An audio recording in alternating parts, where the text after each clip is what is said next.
mountains of Colorado were still wrapped in pale morning fog when the first helicopter descended toward the valley floor.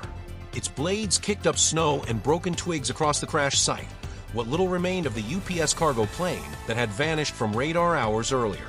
The silence around the wreckage was unsettling, as if the forest itself was holding its breath. Dana Whitmore stepped out onto the uneven ground, NTSB badge clipped to her jacket. She had seen dozens of crash sites in her career, but something about this one felt wrong from the moment she arrived. The debris wasn't scattered in the usual chaotic pattern. Instead, it was concentrated in a strange arc, as if the plane had been pulled downward rather than torn apart mid-air. She moved closer to what was left of the cockpit. The snow around it was melted into a strange glassy sheen, as though it had been exposed to extreme heat for only a few seconds. Dana knelt to examine the metal and froze. The edges were warped, not ripped or snapped, but melted, smooth in places, jagged in others, like they had been exposed to temperatures no normal aircraft fire could produce.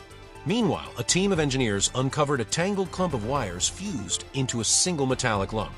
A surge, one investigator muttered. But a surge that melts wiring like candle wax?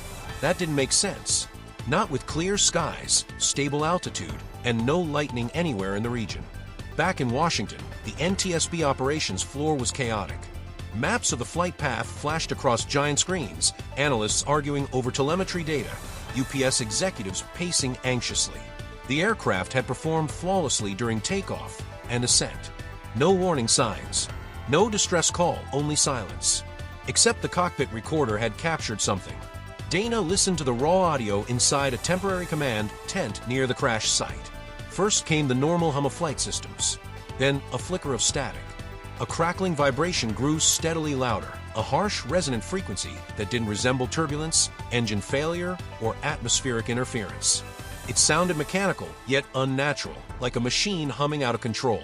The final words of the pilot were muffled, distorted by the rising hum, but one sentence pushed through clearly enough to send chills up Dana's spine.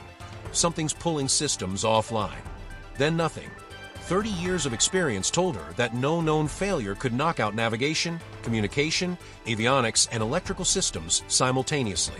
Something catastrophic and instantaneous had happened inside that aircraft before it hit the ground. Later that afternoon, Dana received a quiet message from a lab. They had found a strange metallic residue on several pieces of wreckage. The composition didn't match any part of the aircraft, but it matched something from the cargo hold, an experimental shipment of lithium-based power, units listed under a vague research code, shipped by a company with no physical address and a disconnected phone number. Dana reread the manifest twice. The items were listed as low-risk electronics, but the lab results suggested they were anything but low risk. When she requested additional details from a shipper, the entire file was abruptly locked by a federal office she'd never heard of. That night, as Dana reviewed satellite images, something else disturbed her. Thermographic scans from just after the crash showed heat signatures in the forest, several figures moving toward the wreckage, not away from it. The recovery teams hadn't been deployed yet. Whoever those people were, they arrived before the authorities even knew the plane was down. They had walked directly to the cargo container carrying the experimental batteries.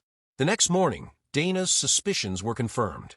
The container was found pried open. Several internal components were missing, not scattered, not destroyed, gone, removed deliberately. Someone had taken them. The idea gnawed at her as she stood at the ridge overlooking the sea.